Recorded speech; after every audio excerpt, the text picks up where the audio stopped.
It's 4-1. Let's get started. So, good evening, everybody. My name is Ramani. Let's start with today's workshop. I'll share with you the screen and then we take it up from there. So, predominantly, what we'll be focusing on today is the fine art of negotiation. We'll be focusing more from a logical perspective, the basic guidelines. I don't want to use the word steps because then it becomes foolproof to success. So we are talking here about guidelines. So there is always a flexibility for maneuver, this side or that side.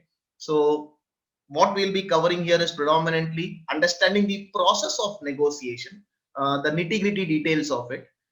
Then we go ahead, like I shared the basic 7 steps which I used, and it has always worked for me in my entire experience of hardcore IT sales. What we have picked up even while talking to VCs for some of the projects that I'm mentoring. The 7 steps kind of formula, I will not say it's a formula, but these are guidelines. If you manage that well, probably we can be, our percentage of success in negotiation becomes much higher. Application perspective, feel free to butt in at any point in time and just ask me any questions that come to your mind. Like I always say in my sessions, anybody don't wait till the end to ask questions. Let's make it interactive. Just butt in at that point in time, unmute yourself and just ask me the questions. I'm going to throw some light on salary negotiations, sales negotiations, as how do you talk to customers, and if you are the purchase manager or the finance manager and you are going to negotiate a deal with a vendor, how do you do that? So I'll try to put in as much examples from my real-time experience, but feel free to ask me questions at any point in time. We have also added one thing on VC's negotiation. Suppose I'm a startup or you're mentoring a startup, and then you're going and talking to a venture capitalist or angel funder for investment. How do you negotiate with them? What is their perspective and how do you tackle that or preempt that? Of course, they will be hardcore negotiators, but at least we need to preempt ourselves so that we can at least manage to make sure that we get a better deal. If not, at least we don't get a raw deal that can be taken care of. And the last is around 10-20 minutes of a real-time activity where I will probably divide a few interested people into 4 teams: red, blue, green, black, red, blue, green, yellow, and you would negotiate with each other. And in the process, apply the things that we picked up today and also learn a lot from an experiential learning kind of a scenario. Okay, so that's predominantly the agenda. Anybody wants something else added right now? If you could just share me, just unmute and tell me that I can actually buffer some time if I can do justice to the point asked. So anybody, anything else needs to be added? I'll just wait for a second. I'll just unmute and speak. Anybody else? Any particular thing from my perspective? Or we can take it as it goes. Okay, let's go further. Okay, first and foremost, let me understand the audience perspective. What do you think is negotiation? What's the first thought that comes to people when we say of negotiations? Anybody? Anybody? Some maybe trying to resolve an issue. Resolve an issue. Okay, so can I ask a small question? According to you, negotiation is good or bad? What's the first thought? Is it positive or negative? Good, bad, positive emotions come or negative emotions come? Also, as the negotiation result in win-win or sometimes win-lose. So it depends on the negotiator is what I feel. My question to you was simple. When we talk about negotiation as a word, the thoughts that come to you, is it positive emotions come or is it negative emotions come? Same simple. There's no logic to this. I think positive maybe for me. Okay, fine. For you, it's positive. Anybody for them, when I say negotiations, it's always has a little bit of negativity to it. Anybody? Nobody? Okay. When it comes to marketing, yes, sir, it is something. One by one, please. One by one, please. Somebody else was talking for earlier. Please go ahead, ma'am. Yeah, when it comes to okay, let me take the name first. First, Gitanjali ma'am, then somebody else. The other lady, I could see the name. Yes, sir, it seems sometimes that as a negative thing that you're about to not agree with someone, so you have to maybe sometimes manipulate or bring the nice word, like manipulate. Okay, fine, I like that word. Right, wrong, we'll come to that secondary. Yeah, somebody else was sharing. I didn't get that lady's name. Yeah, so when it comes to marketing field, like when we negotiate something, it is a positive side for us, as we will give them a less money, and it is a negative field for them, as they will have a slight fair loss. enough. Can I use a word bargain? Do you feel bargaining and negotiating are same? Or because bargaining has got a positive tinge towards it compared to negotiation to most of the people. I'm not saying everybody, but bargaining to most bigger number of people seems to be always a positive emotion because people love bargaining. Okay, psychologically, because when I say bargaining, we put ourselves in the perspective of a buyer.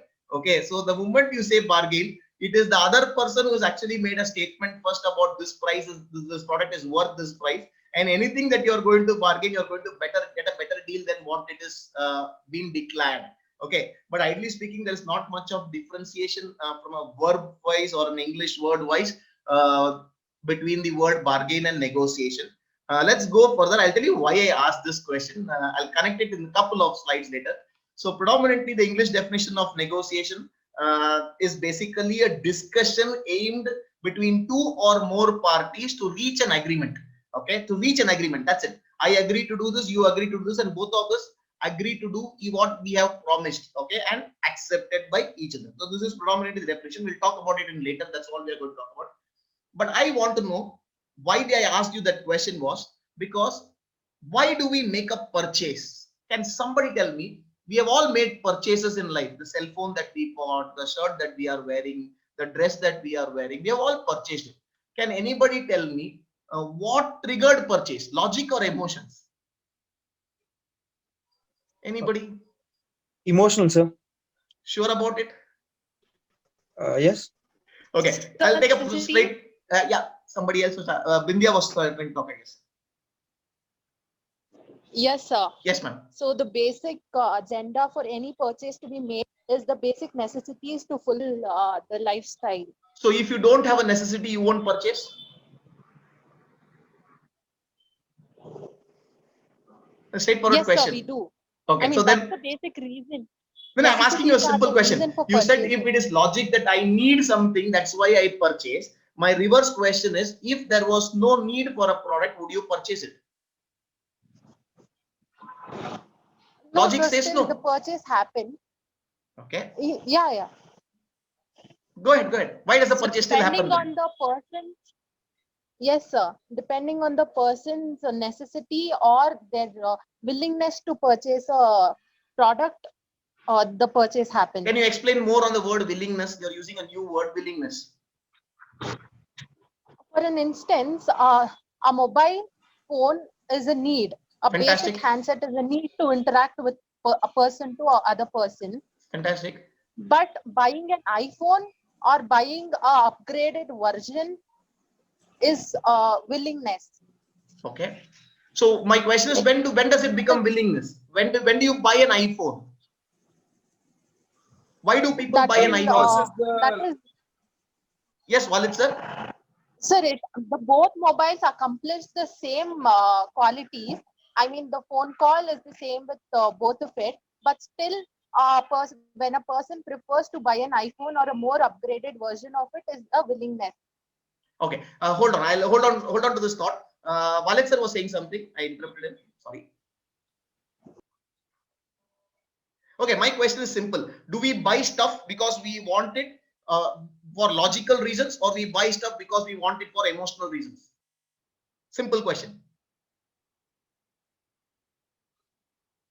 We buy it for emotional reasons. Fantastic. Okay. If anybody says we buy stuff for logical reasons, anybody who feels that logic ke vaste I am buying it? So it depends upon the products. Give me an example where you will buy it for logic and not for emotions. Possible. There are some cases possible. Yeah. So can you give me an example? Maybe calculator. We don't have any emotions connected to it, but for logic reasons, we need it for accounts. No, you can use a cell phone. No, okay, I'll give you an example. Okay, that example was okay. Let me throw it to that example. Say, suppose affordability is a word which is always used with logic. Making sense? Yeah. Okay, because Divya ma'am, couldn't hear you, ma'am. Yeah, any product, more work needs to be paid. It depends on high-end product when we are purchasing. Usually, we are applying logical aspect. Ma'am, I'll give you both examples. It's got nothing to do with high end or low end. I'll give you both examples. We go and buy, the guy does not have change, the salesman gives you 1 rupee ka chocolate. You absolutely have no need for it, but you still buy it. Yeah. Instead of change, उसने 1 रुपया का chocolate दिया. Now, ideally speaking, instead of change, has given it to you, but you have bought it for 1 rupee. That's the bottom line. You have purchased it for 1 rupee willingly or unwillingly is a secondary question. High-end product also. Suppose say I today BMW car, I cannot afford a BMW car today. But if I am getting a BMW in a distress sale, okay, then I might use my logic to buy it and then probably sell it to a better person.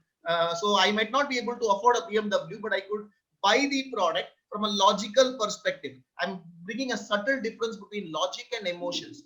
Logic is buying for logical reasons, okay, and emotions is predominantly where sometimes there is no reason for buying a shirt. You go to a shirt, you look at the dress, you probably do a trial on the dress, you like the dress.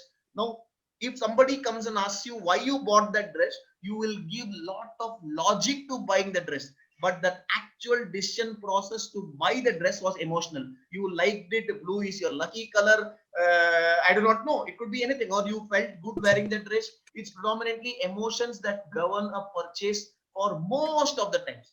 Logic plays a very little role, but when somebody comes and asks you, we always justify the decision with logic. Am I making sense? Because we need to understand the buying process is different from the justifying process. If we can understand this, our basic step in negotiating deals become clear. Because the buy stuff, most of the stuff that we have purchased is all emotional. But when somebody asks you why you bought it, the justification is predominantly coming from a logical perspective. Any questions on this part? Agreeing with me so far? But sir, I wanted to ask, Please. Not every purchase is emotion based, right? If it Logical is out purchase of is very less.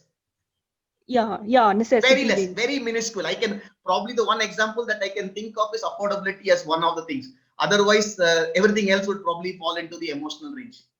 From my experience, it's affordability is the only thing which is on logic perspective. There also a lot of times logic gets defeated by emotions. The reason is people outspend something only to showcase themselves. A classic example of what we call today as lifestyle marketing.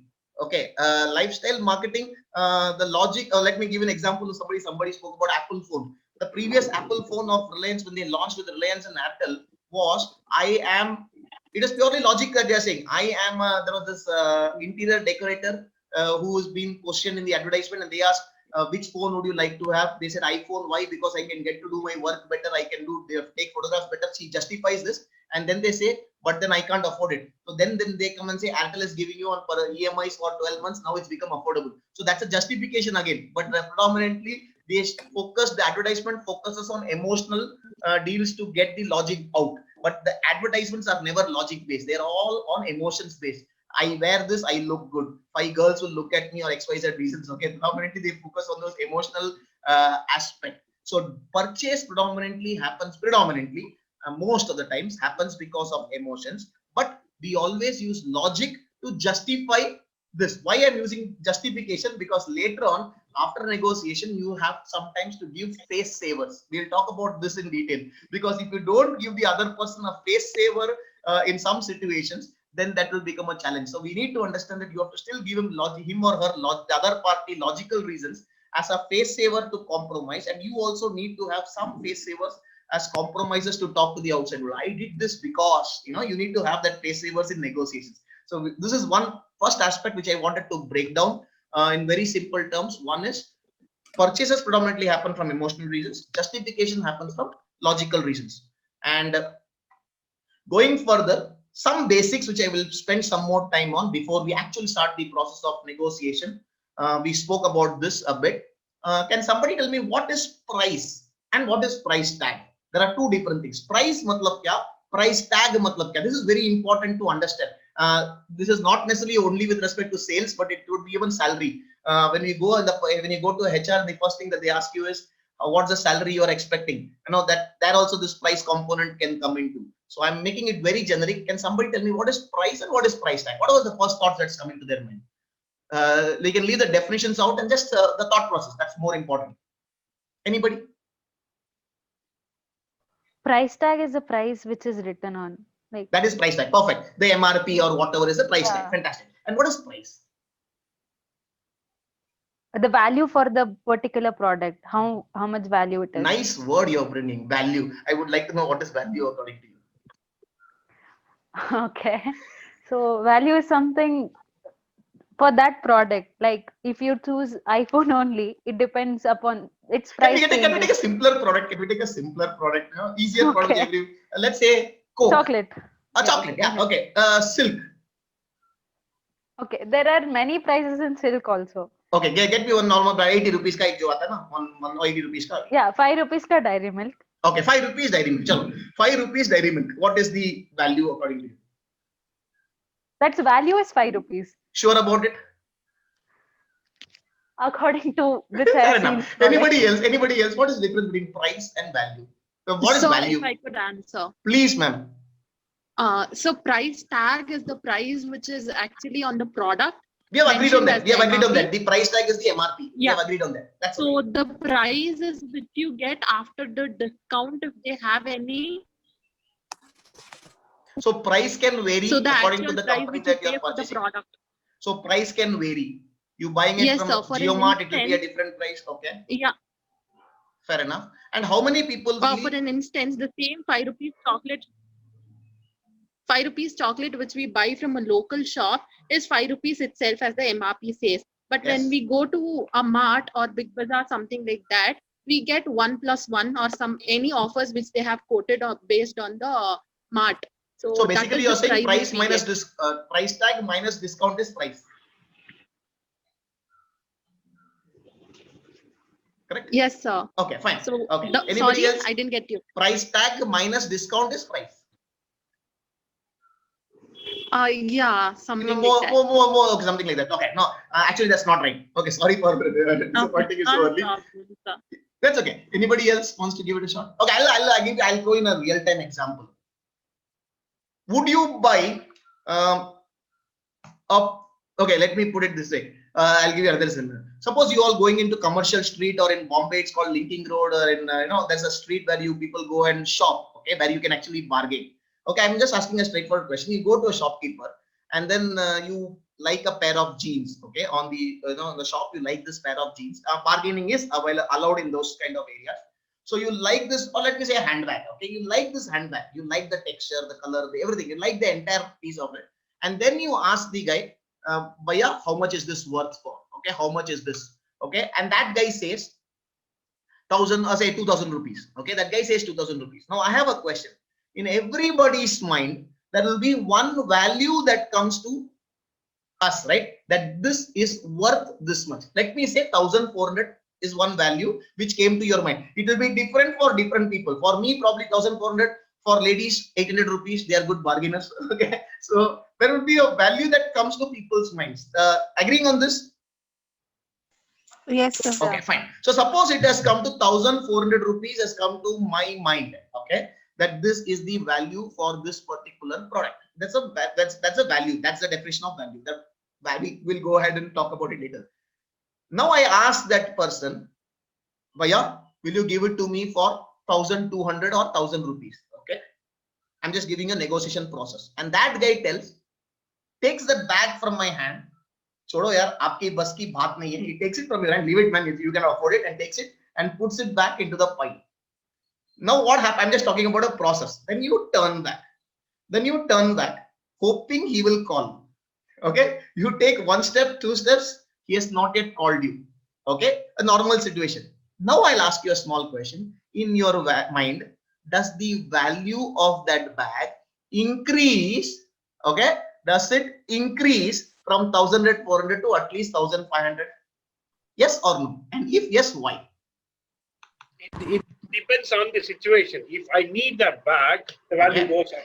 If it is one more bag I'm buying because I like it, the value remains the same. Because Sir, Durai sir, one small question. I am not talking whether you will go and buy it. My question with respect to the thought process in your mind at that point in time. Does the value in your mind increase from 1,400 to even say 1,500 rupees? Yes, Does it increase? yes, That's my question. yes. Yes, it increases. So now you are willing, you won't buy it for 1,500 because probably you have another bank and you will justify it saying the 1,100, 400 ke liye, that is my price. But value increase to 1,500, That's my question. Yes, yes, it does. Okay. So here comes the very important concept. Price is perceived value of the product. Price is perceived value of the product, and my perception will be different from everybody's perception. Okay, I'll give a classic example. 1 5 rupee ballpoint pen. Okay, if you are in desperate need for it, okay, you are in the court and you have to sign one important document, nobody has got a pen, and the only guy who's got a pen says, 1 minute hai aapke paas, I will give you this pen, 10 rupees or 100 rupees, you will even pay that guy 100 rupees, because the value, the perceived value of that one pen, one signature is increased tremendously. So price is perceived value of the product.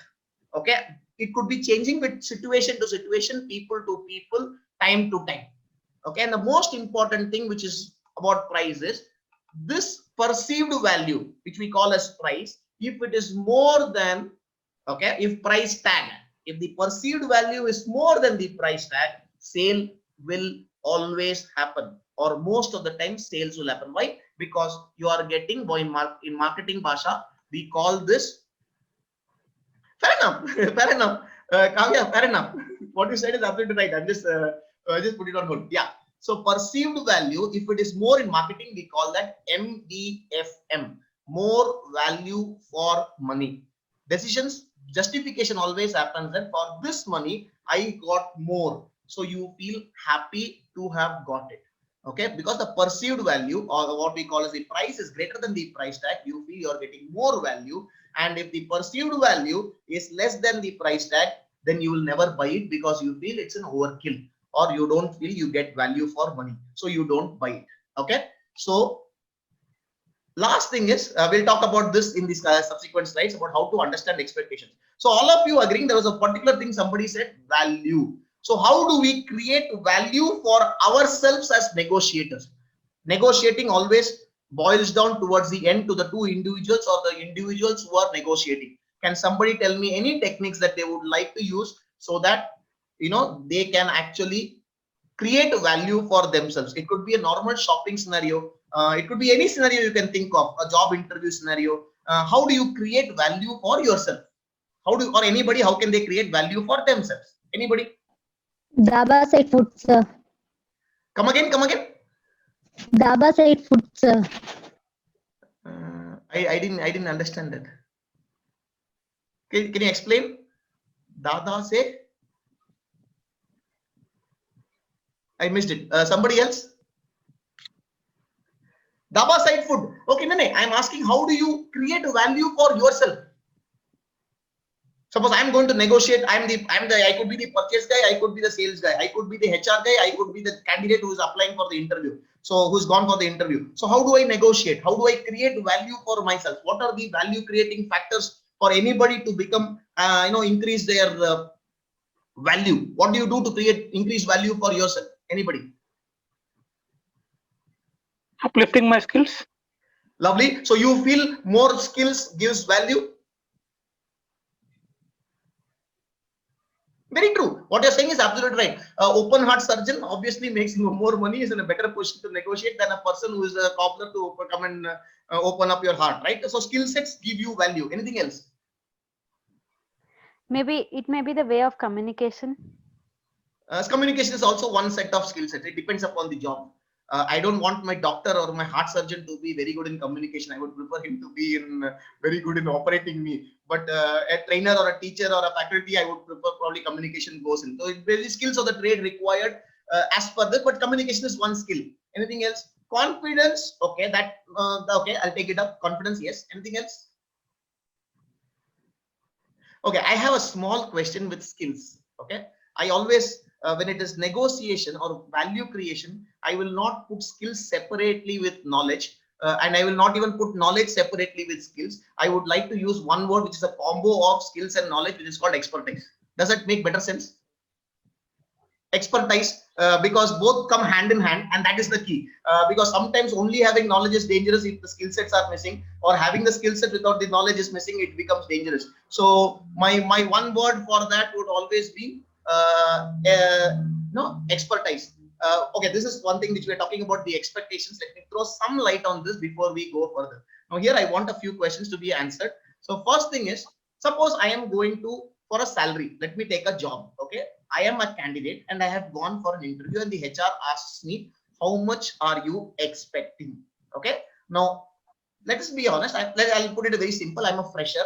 Let me not take any designations or degree which I've studied also. Let's say I'm a fresher.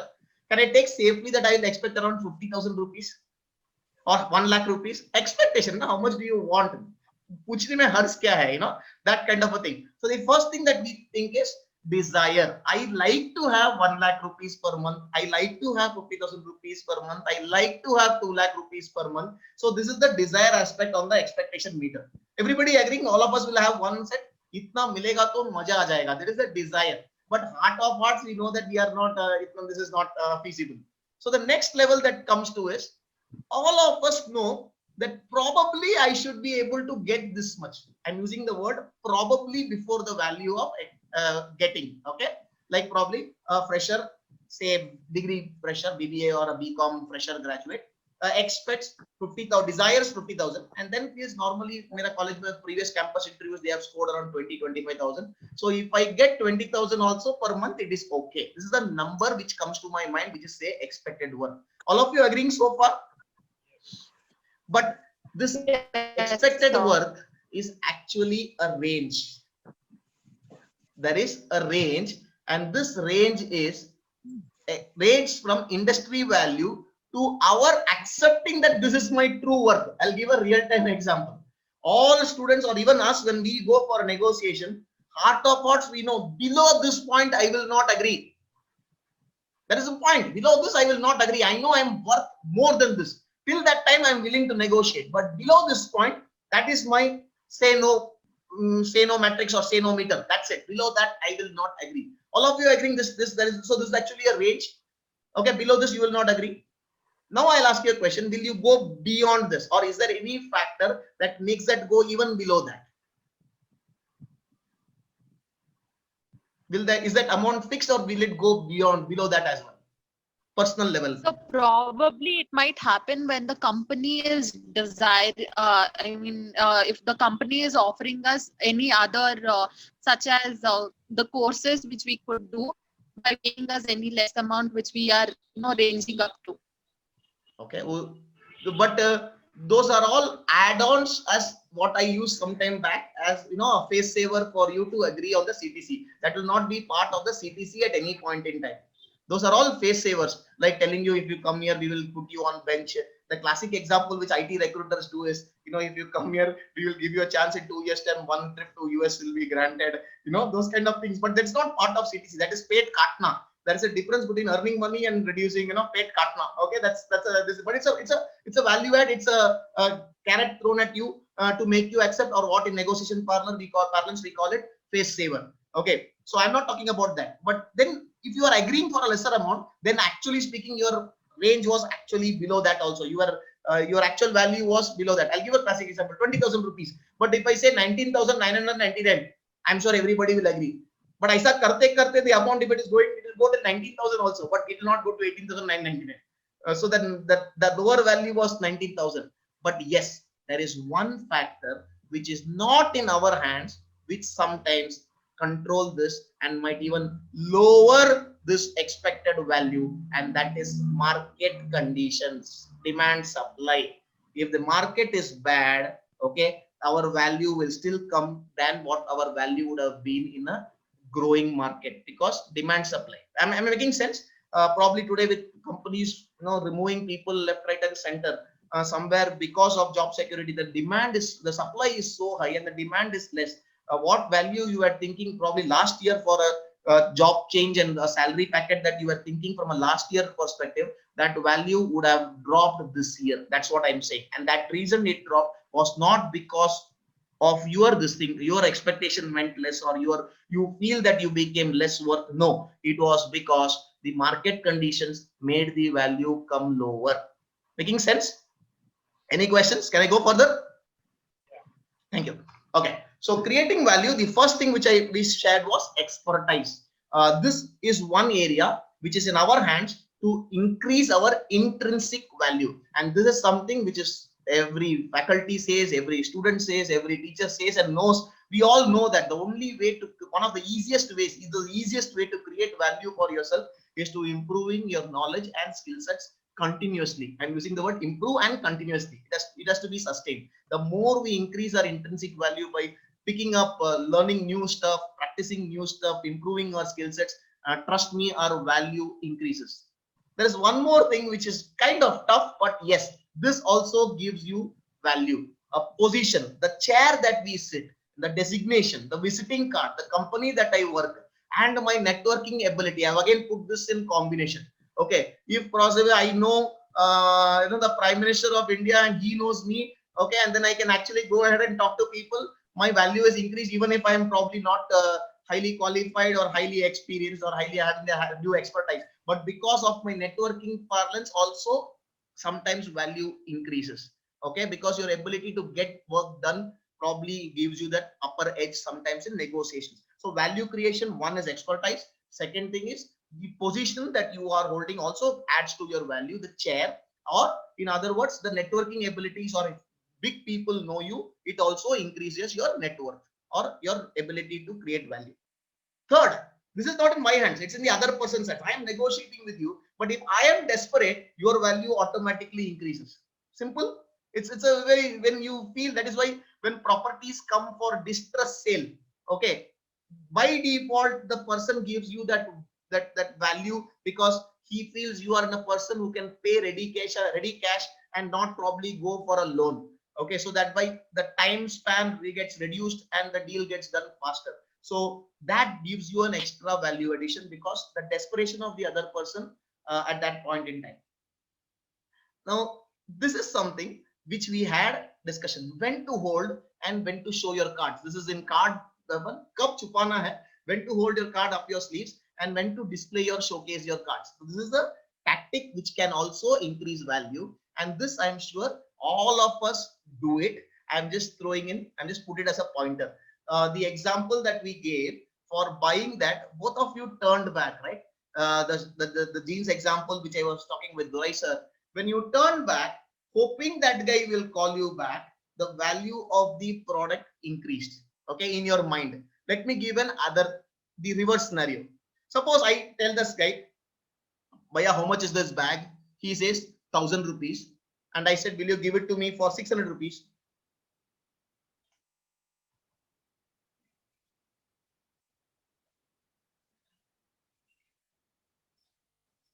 Am I there? Am I audible?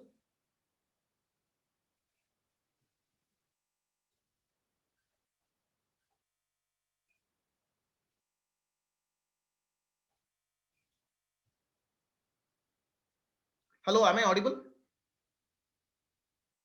Yes, sir. Now. Yes, sir. Okay, I actually got disconnected. Okay, yeah.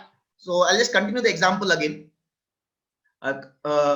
Suppose I say, will you give it to me for 1000 rupees? And that guy says, suppose I felt the value is 1000 for it. I say, I asked him for 800 rupees. And that guy says, okay, paisa nikalo. Now tell me, immediately, will you check the bag again or pay 800 rupees and feel that you got a good price? I will certainly check. You will check it. Why? The value suddenly, because the person readily agreed. Now suddenly what you felt was worth 1400 in a second dropped. Is it really worth 800? Is it duplicate? Okay, and this was nothing to do with any of the examples that you quoted some time back. The value actually came down because the person readily agreed. So if you show your cards or you throw out open your cards at the wrong time, it actually reduces value. And what you did was you turned back hoping he will call back, and in his mind also the value would have increased for you, and you would have said, "ठीक है यार, 1000 में मिलता तो भी चलेगा." Then he will probably call you. So one very important tip that I am giving in negotiating is, these are called closing statements. Closing statements means closing pointers. Okay, when you throw a price, when they ask you how much is it worth, and you don't give a budgeted value, the person who speaks first after a closing statement. Suppose in this case you said 1000 mein dega kya, will you give it to me for 1000 rupees, was a closing statement. Once you have given this statement, the person who talks first after the closing statement, both sides mein 90% of the deals that person will have to compromise. So once you have thrown a closing statement, never go back on that unless you still want it and you're willing to compromise on that figure. So this understand. You talk to an auto driver, you tell him 50 mein aata hai kya, and that guy says no. If that guy says 30 dega kya, trust me, he will come for 50. Your level of compromise will be less. But if you talk first and say 55 mein aayega kya or 45 mein aayega kya, okay, the value will automatically start reducing. So please understand, sometimes after making the closing statement, it's very tough, and this has probably won a lot of deals for me in my sales career and my entire sales team. I always share this. After putting in the closing statement, the person who talks first invariably compromises more. I'm not saying losing the deal will still happen.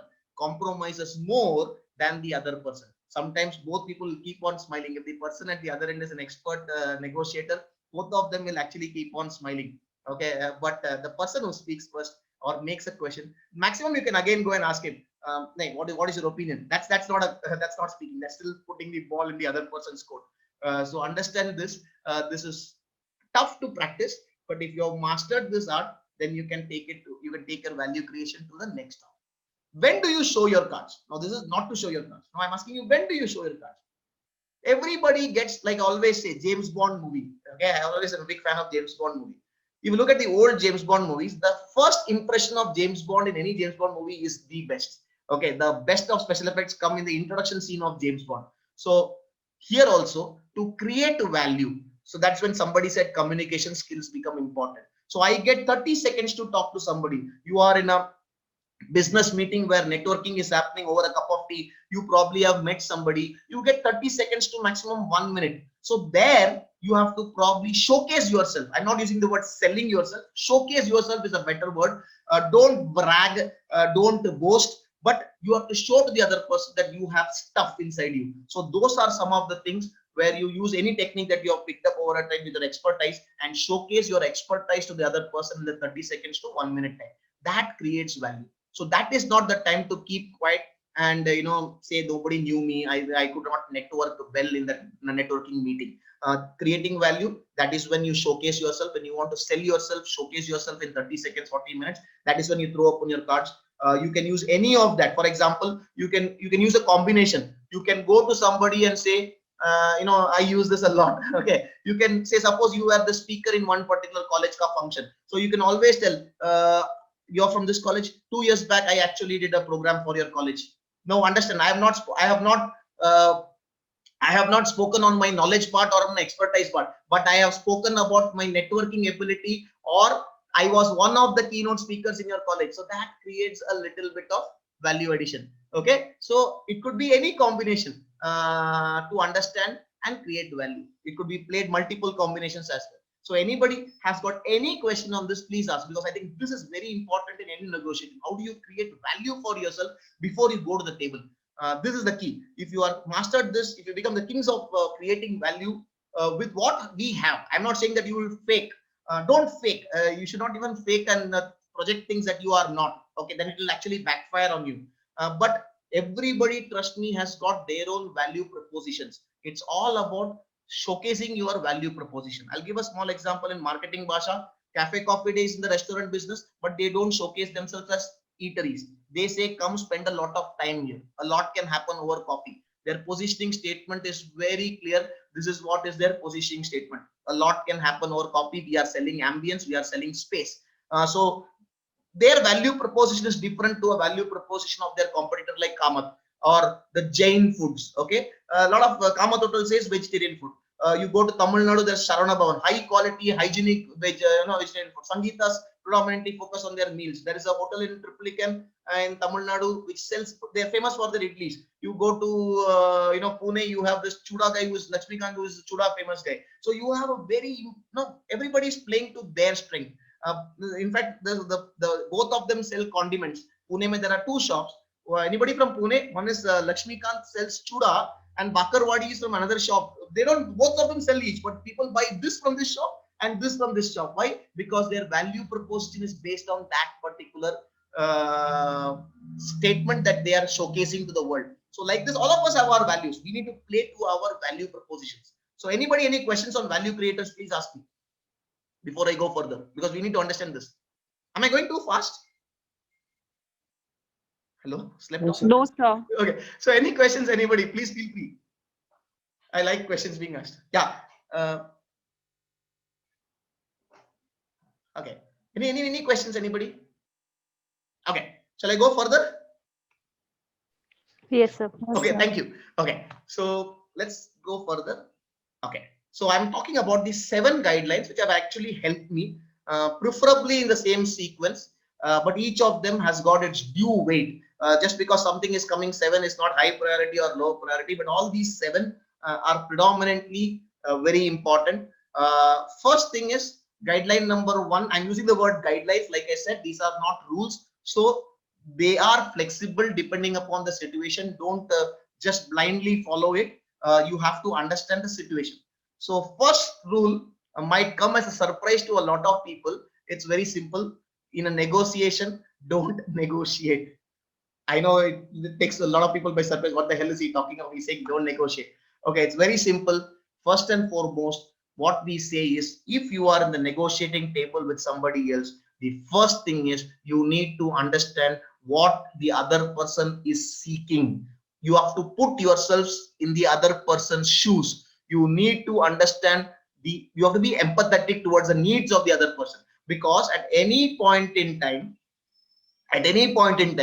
you have, this is what you want, but you also know you are willing to compromise and go till this level. Like this, the other person will also have a particular level, and if there is a point that is matching with both people, then the deal will take place. So the first thing is, for that to happen, you need to put yourself into the other person's shoes. And classic example, good salespeople, trust me, are more empathetic with their customers rather than empathetic with themselves. So understand, it is not like chipkana hai, it is not like ullu banana hai or danda leke jana hai. No, when we are negotiating with the other person, the aim is thinking win-win. The middle point is thinking win-win. Now the middle point could be closer to your top point, or it could be closer to your bottom point, but it will definitely be between your bottom range to the top range. So that is something which is the key here. So the first thing is, negotiation will not happen if you are only going to talk about yourself without even putting what the other person is seeking or being empathetic to the other person. So that's the first step.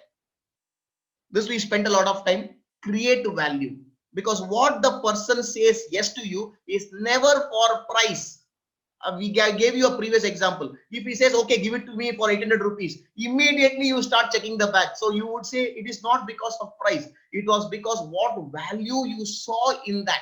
And that value comes from a lot of factors which we have already discussed. So when you're negotiating, when I say don't negotiate, you are definitely negotiating, but you have to be empathetic to the other person, put yourself in the other person's shoes, and focus on creating value.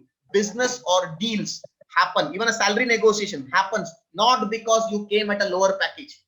I'm making a very dangerous statement here. Excuse me if somebody feels hurt. You are going for a salary, you are getting the job not because you said I will accept the lowest salary. No, you got the job because you had a value proposition that the other person saw. It is never because of salary, never because of price. A lot of people think that people buy because the product was cheap. People buy because the product's price was less. No, sales never happens because of price. Price is only the last factor. Sales always happens, or deals always get through because there was value that the other person saw. Price is never a decision maker. It's only a catalyst to speeden up the process. There are a lot of people who have still not bought their dream car because they want to buy that as their first car. Somebody has tested me something on chat. Let me have a look at it. 1 second. Okay, thank you. Okay, I would prefer somebody talking, because when I'm on this slide, no, I will not be able to see the chat. So I have to go back to the chat to see what it is. Okay. Third, being nice always helps.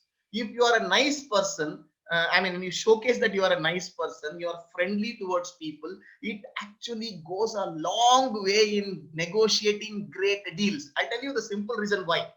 If you find the negotiator gruff, I'm not talking about when you're negotiating with the hostages and all. That's a different negotiation that we here. I'm talking about negotiation that all of us do in, day out in our work life and even in our family life. Even talking to your kid and say you have to study for 3 hours a day is negotiation. So how do you talk to the kid has also got to be day-to-day life. So being nice, the biggest advantage of being nice is, if you are like this, so tell me, what is your opinion? Okay, so why should I compromise? All these questions can be thrown at people.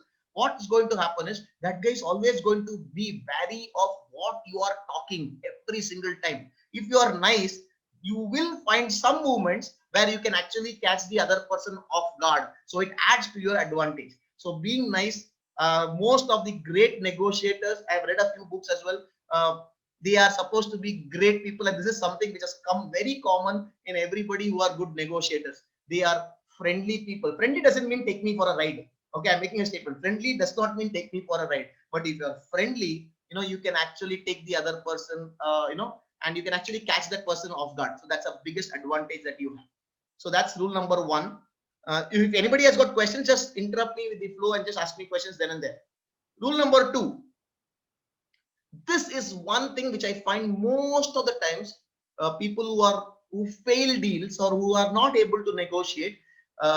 This is the mistake that they do. They negotiate with themselves. So understand, you are never ever negotiating with yourself. What does this mean? Once you have, they tie themselves. Once you have a say no value that you have decided before you go to a deal. Okay, it could be a split second decision or it could be a pre-planned decision. Suppose you feel the same bag example. Or suppose a job interview, you feel I want 20,000 rupees per month or 50,000 rupees per month or 3 lakh rupees per month. And that's your value. Okay, that's my say no value. The bottom value on this matrix that I showed, the expectation matrix, that is my value. That's my say no value. Don't compromise. Once that is decided, before the start of the deal, never compromise. Irrespective, you can call off the deal, say no deal and walk out, but never compete with or negotiate with yourself. You're not negotiating with yourself, you're negotiating with the other person. So before going to the deal, so you have to make sure that this is the say no value. Below this, I am not accepting it, irrespective of anything else. So this is something which you have to be very clear. Now, when you say no to people, please understand, don't close windows. This is one more mistake. Okay, I accept, I'm not negotiating with myself, so I'm going to say no. When you say no, don't say no to the person, say no to the offer. Keep a small window open. It might open some door today or later on also. But if you're closing doors or what we call as burning bridges, then that door never gets open for you again. So when you say no, sometimes a deal does not get through because the price that they are asking for is not, suppose I'm a salesperson and the purchase manager says, this is my last price, take it or leave it. So then you don't want to take it. So you can say, I would love to do this deal, sir, but if we do this business, we will not be able to do justice to this price because our value that we are proposing is much higher. But at the same time, sir, please, if you are getting this price from my competitor, please buy it from the competitor, sir, because you are getting a fantastic deal. Take it because this deal is very good. This deal in this price, it will not be feasible for me to do. We are not saying to do, but next this deals, please let us know. We will come and talk to you. It's okay to walk out of deals in this manner. You know why? You have actually won the hearts of the customer because he knows that you are giving value, and just by saying no. But if you tell him, impossible, I cannot do it, I don't mind losing this order. Now look at the statement that was different. I don't mind losing this order. Trust me, next orders you are not even going to be called. Okay, so you might lose out on future deals also. So saying no is a must at some cases, but the way you say no is equally important. Okay, you cannot just bluntly say so. So what we say is say no to the offer, not to the people. Don't antagonize people. Okay, they could have had their limitations, their challenges, but they will always get back to you. Any questions? Sir, this is where I have a question here. Ask, sir. If we take the previous of bag example itself, okay, I have fixed a value of 1,400, but I'm starting with 800. Well, I'm ready to pay till 1,400. There I'm negotiating with myself, right? No. Okay, let me tell you the thing, sir. Okay, I'll see the same numbers. Okay, 2,000 rupees. He said, in my mind, the perceived value was 1,400. I'm talking about perceived value. Okay. Okay. Now, in this case, it will be the higher value. But I'm talking from the salesperson's perspective or the salary guy's perspective. Okay. So suppose that guy knows that it is okay to get it for 1,000 rupees. So he will not say 1,000. He will say 1,200 or say 1,400. Okay, probably because, and then you feel it is 1,400, but you have asked for 1,200. That is not your bottom line or this thing. That is a range that you are talking of. you were willing to pay up till 1,400, but you can even go till 1,800. For you, the range is the 1,400 to 1,800.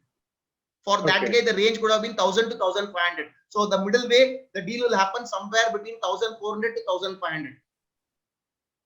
Okay. But if you ask him for 900, even if that full day no sale has happened in his organization, that guy should say no. Okay. I'm putting He a should reverse. not compromise. Yeah. He should not compromise on his bottom value. When we talk of bottom value, you are the seller. Suppose you are in HR recruitment, you are going for a deal, you are going for a job offer. That guy says, Ramani, the best offer I can give you is 3.4 lakhs only. But if I feel I am worth 3.5 lakhs and I've gone into the table saying 3.5 se 1 paisa kam nahi lunga, even though it might be 10,000 rupees per annum, it is probably not even 1,000 rupees per month. I should say no and walk out. Okay. The reason is because two things are psychologically you will never be happy lifelong. There's something called as buyer's remorse. Okay, even if you join a new job, we expect you to come happy. Okay, but you will always be thinking, then you did not pay me what I am worth, you did not pay me what I'm worth. So it's going to affect your this thing as well, and you will be looking out for a job in the next 3 months or 4 months. Okay, not that is detrimental to the other person, not to you, but still, what is happening is. I do not know if I can put a very dangerous word. You're actually compromising with your self-esteem, and that's a dangerous scenario. And most of the if you do it once, you will do it again, because now that value has got no limit. When you can agree to this value, you can agree to any value. So the lower value has lost its meaning. So it actually deep within it shakes your self-esteem as well. So that is why we see have a lower point. You can start at this point. So I want 3.5 lakhs. How much do you want? Say 7 lakhs. Yeah. But don't go less than 3. Don't agree to a deal value below the value that you feel is your basic minimum value, which you have decided. Now, because the market is bad, before going to the deal, you could have thought of 3 lakhs. No problem. But once you have set that value in your mind, don't go beyond that and take a compromise. That is beating your self-esteem. Answered, sir? Yes, yes, yes. Okay, can we go further? Yeah, yeah. Okay. So the rule number 3 is the next rule, which is never accept the first offer. Okay, this is something. Okay, when I'm talking here, never accept the first offer. This is in parlance to a negotiation deal where the size is big, like you're buying property or even a salary negotiation. I'm not talking about 5 rupee chocolate sales and 10 rupee chocolate sales or 1,000, 2,000 rupee stuff. I'm talking about salary negotiations. I'm talking about land buying, property buying, house buying, office buying, rent negotiations, etc., etc. So here there is a very golden rule that we always follow. Never accept the first offer for the simple reason because there are only 2 options possible. Either you are negotiating with an amateur or you are negotiating with a professional. Either way, it is going to backfire on you. First, if it is an amateur, you can still extract better out of him. So by not agreeing to the first, you are still going to get a better chance. If that guy was a professional, he knows how people think, so he will not give you the best offer in the beginning. Okay, so always standard rule in any deal that requires thought process, don't accept the first offer. You know, you can give a counter offer. Ideally, don't do that also. I will talk about that in the next slide, what to do. You can always refuse an offer by saying and justifying with a qualitative answer, lamba answer, without even by saying no to that. Okay, we'll come to it later. Guideline number 4, as much as possible, avoid making the first offer. Okay, because it's not going to be accepted at the other end. But there are sometimes as salespeople or HR rounds, when you're going for a salary negotiations, people will ask you, what is your expecting? What is your expecting? Now, the word that they are using is expecting, so it is not a closing statement. So always buffer a bit when you're talking and giving your first price quote. Okay, so that is going to be a very important key. So first is, how do we handle this situation? Now, I think I'll spend some time because this is one of the most important slides that is very important. So the one way to diffuse this situation is by asking questions. Okay, I'll give an example. Let us not talk about HR rounds or salary rounds. I'll talk about a deal. Say I have a 3 BHK house and which I am going for selling. Okay, and you have come to purchase it. Okay, I can do it a mock. Anybody interested to purchase a 3 BHK? I'm not doing any selling here, but just to understand this. Anybody? I would prefer a volunteer. Can somebody volunteer, please? Hello, anybody? Anybody there? Yes, sir. Okay, who is it? Bindya. Okay, Bindya ji. Okay, Bindya ji, the market value approximate estimated is around say 1 crore of So rupees. your voice is breaking. Okay, am I audible now? Audible? No, sir, you're still not audible. No, I'm not doing anything. It does not even say that it's low. Am I audible Sir, now? I think, yeah. Yes, ma'am. Somebody said something. Sir, I think the problem is from Bindya's side because we are able to hear your voice. That's okay. That's okay. So, Bindya ji, can you hear me? Yes, sir, I can hear you. Thanks so much. Okay. Yeah. So the question here is the market value approximately is 1 crore rupees. I'll give you your lower value. Your lower value is 80 lakhs. Okay, that's your lower value. Below that, you will not buy it.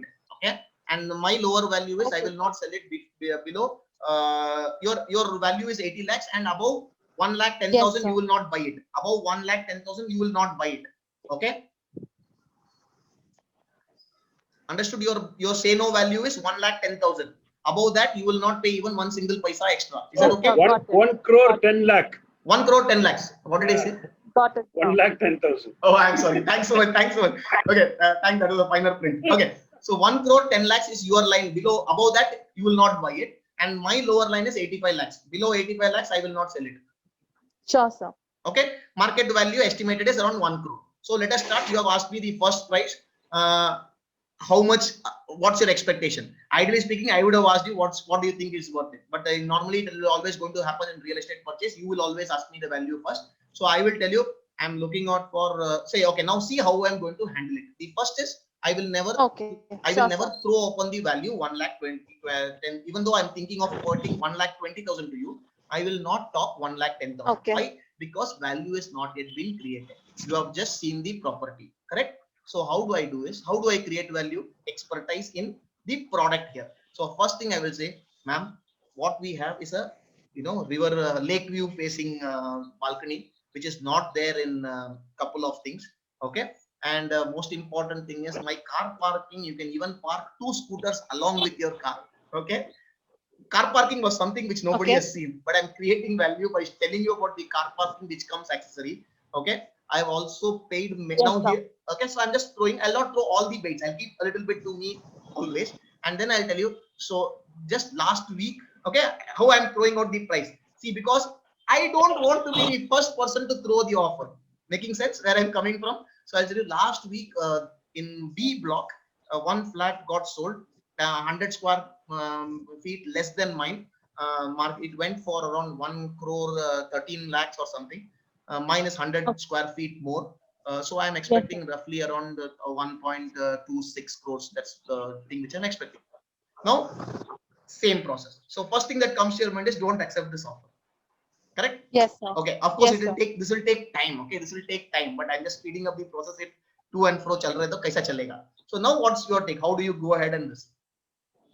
The price you've quoted is pretty high based on the market research I have made for this particular apartment. Okay. As you told me that parking lot is an extra benefit which you are providing, but the flat sold on the other side is also has also given the the space for the parking.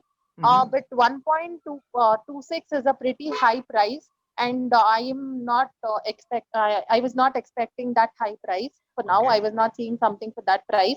Okay. So I would make an offer of 90 lakhs. Okay. Now understand, ma'am, 2 things. Okay. From a perspective, by you throwing me a counter offer, what has happened? You have shown me the need that you are desiring to buy this strongly than me to sell it. Yes, sir. Okay. So this was dangerous. Okay. Even because what you did was, even though I reluctantly threw a price first, which you are going to reject, you actually immediately came to 90 lakhs and your base price was 85. Okay. So you already gone ahead. Sorry, your base price was 85 to 1,05,000, 1,10,000, 1 crore 10,000 what you had said. But you have already gone ahead, increased 5 lakhs without Sir, but the issue is when someone is making an offer for 1.26, taking it down for 90 lakhs is also a big deal because that has a huge difference to What makes you think I will agree? That is about like what makes you think I will agree? What makes you think I will agree? I am talking from an Of course, you empathetic. wouldn't One second. agree, so keeping One my second. faith Vidya ma'am, on hold on. Let me just complete. I'm just talking. Sure, sir. It's okay. I'm being empathetic towards you. All I am saying is deal happens or deal does not happen is secondary. But you have already in your mind increased it from 85,000 to 90 lakhs. Your range was 85 lakhs to 1 lakh, 1 crore 10 lakhs. But now by giving me an offer of 90, somewhere you have shown that you are more keen in buying this than I am keen to sell it, or at least showing wise, expressing wise. Taking this point is clear. Yes, sir. Okay, now whether deal happens or not. So in such cases, what you need to do, if two people are good in negotiating, what they will do is they will never make a counter offer. Okay. They will say 1.26 is too high. Don't talk. Okay. Now what happens? I have to talk. You will negotiate it by yourself. So I have to throw in other figure. But if I am Yes, smarter, I will come out this way. So you said, because you use the word, I have done research and all, right? So what does your research tell me? What is the research wise? How much do you think it is worth? Now you will definitely not say 90 lakhs, 90 crores. Right? Yes. You would come to at least 95 or 1 crore to a large extent, correct?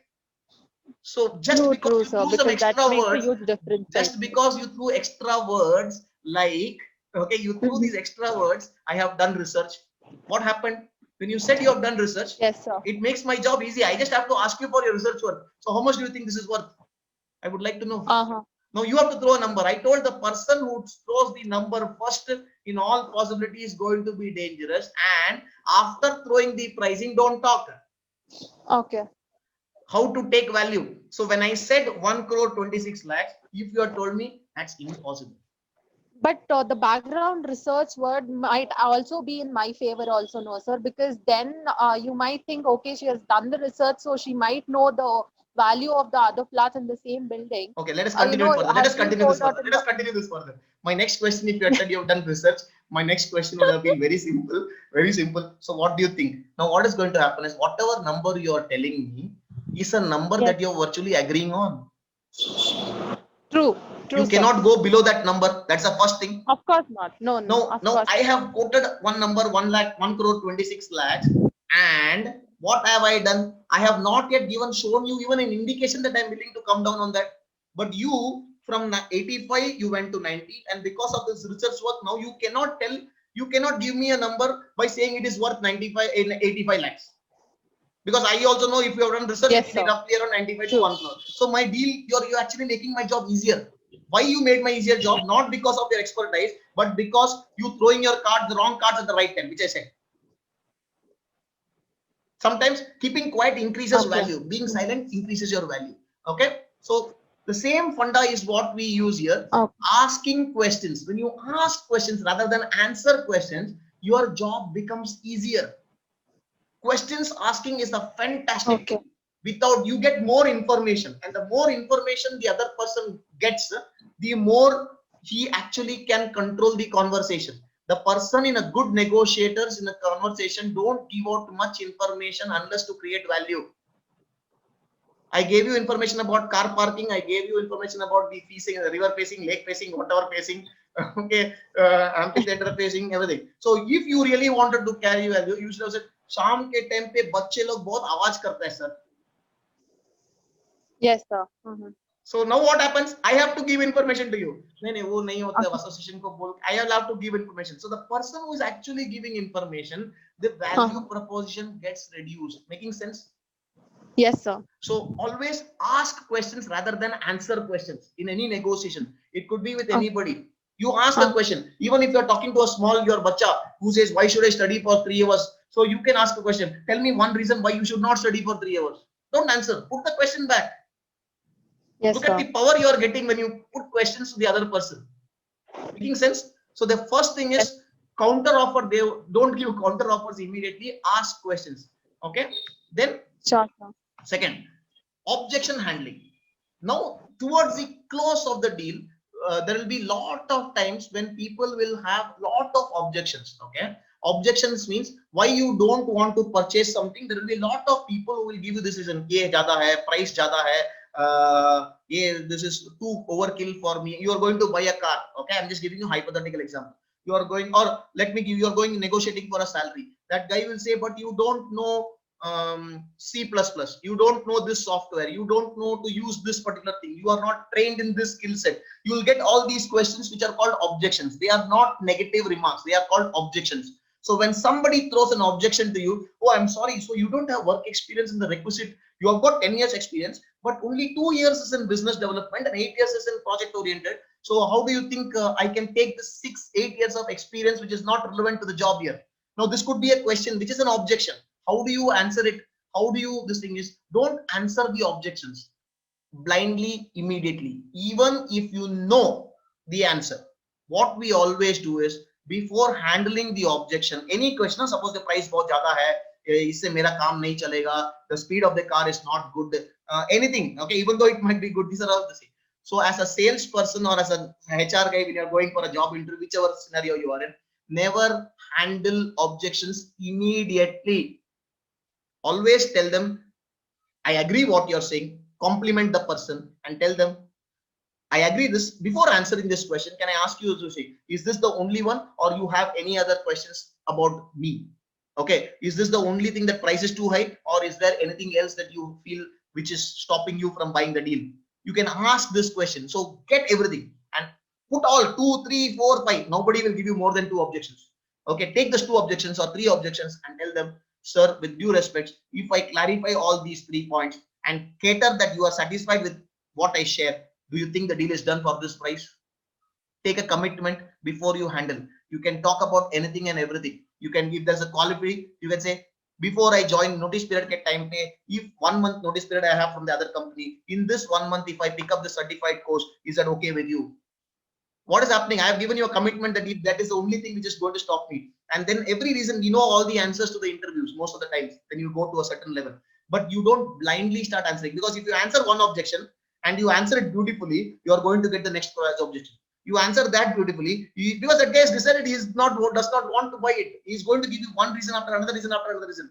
People who have to pay money, whichever side they are in, will always think twice before buying it. Whether it's a candidate for a job or it is for a product that you're buying, there's always this buyer's remorse that will kick in, which will feel, could I have got a better deal? Could I have got a better deal? This always will come through. So please understand, don't start answering objections immediately.